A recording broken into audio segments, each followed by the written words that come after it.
Damai sejahtera Allah Bapa yang melampaui segala akal, kiranya memelihara hati dan pikiran saudara-saudara sekalian di dalam Kristus Yesus Tuhan kita. Amin. Shalom bagi kita semua. Firman Tuhan yang menyapa kita pada minggu kita hari ini, minggu kelima setelah Epifanias, tanggal 6 Februari 2022, tertulis di dalam kitab Injil Markus pasal yang pertama, dimulai dari ayat yang ke-16 hingga ayat yang ke-20. Demikian dikatakan di dalam firman Tuhan. Ketika Yesus sedang berjalan menyusur Danau Galilea, ia melihat Simon dan Andreas, saudara Simon. Mereka sedang mendebarkan jala di danau, sebab mereka penjala ikan. Yesus berkata kepada mereka, "Mari, ikutlah aku, dan kamu akan kujadikan penjala manusia." Lalu mereka pun segera meninggalkan jalannya dan mengikut dia. Dan setelah Yesus meneruskan perjalanannya sedikit lagi, dilihatnya Yakobus anak Zebedeus dan Yohanes saudaranya sedang membereskan jala di dalam perahu.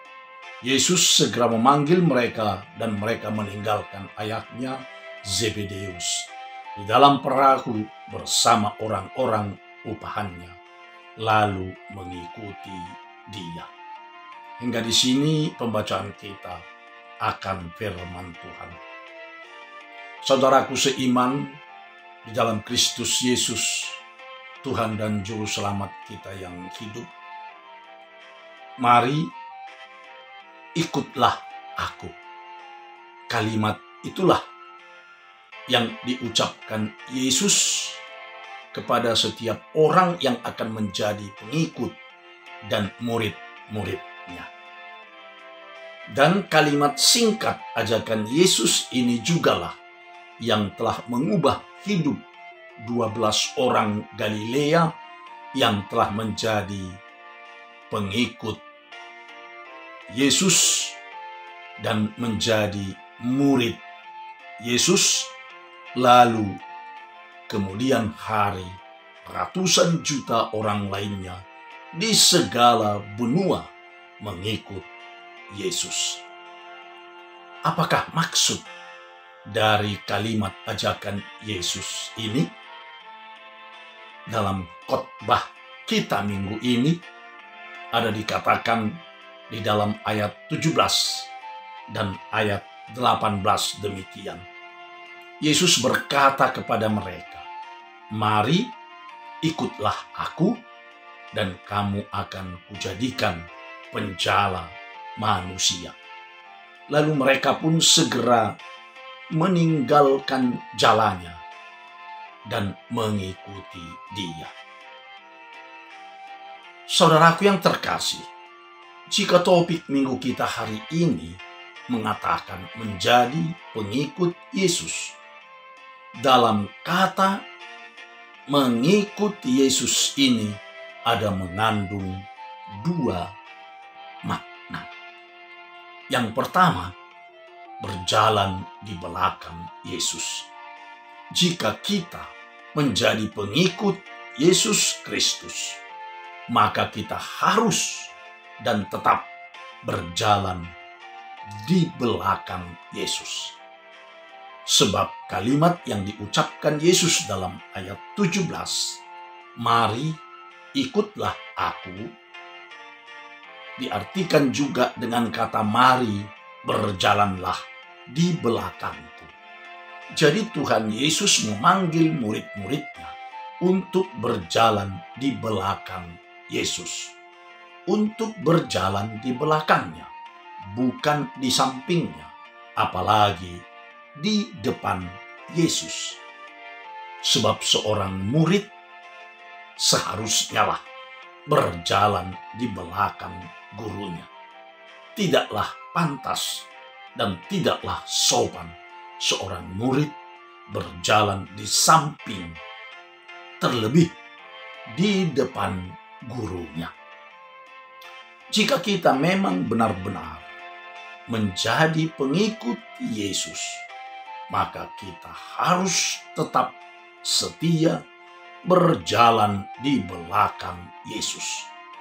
Itu berarti yang harus kita ikuti adalah kehendak dan kemauan Yesus, bukan kehendak dan kemauan diri kita sendiri.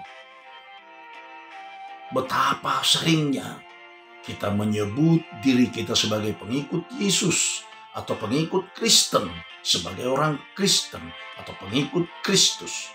Namun yang sering terjadi adalah kita tidak mengikut Yesus, sebab kenyataannya adalah kita berjalan di samping Yesus, bahkan berjalan di depan Yesus.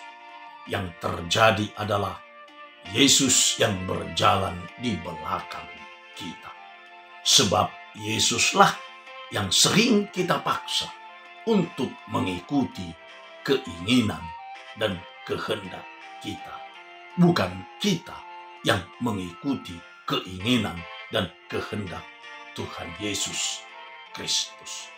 Oleh sebab itu, saudara, jika kita menjadi pengikut Yesus Kristus, mari berjalan di belakang Yesus, yakni mengikuti segala kehendak dan kemauan Yesus Kristus, bukan kehendak dan kemauan diri kita sendiri.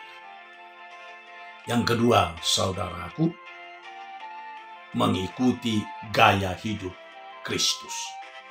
Jika kita mengikuti dan berjalan di belakang Tuhan Yesus, hidup kita mau tidak mau, suka atau tidak suka, akan berubah.